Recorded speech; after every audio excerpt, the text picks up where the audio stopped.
Welcome to the Salmon Runs YouTube. Enjoy the video. You start by choosing the right adapter. Lightning to USB 3 camera adapter or an MFI certified OTG cable. Plug the adapter into your iPhone 13 first because connecting the accessory directly can cause power negotiation issues.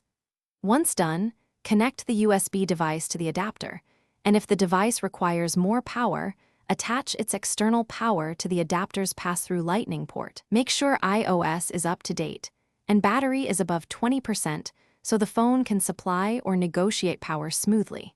You now connect the specific peripheral, USB storage, MIDI keyboard, camera, or audio interface to the adapter.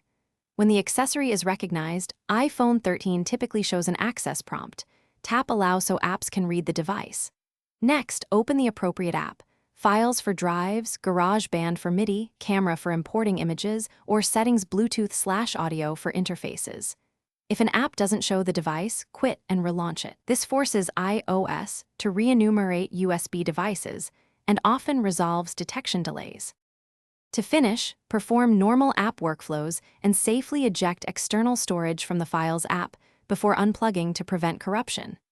If the accessory isn't detected, first try a powered USB hub or swap to a different certified Lightning OTG adapter. Lack of sufficient power is the most common culprit. You can also restart your iPhone 13, inspect cable and adapter pins for debris, and confirm the peripheral is class compliant or MFI certified. These steps resolve most connection issues quickly. Thanks for watching. Consider subscribing if we helped you.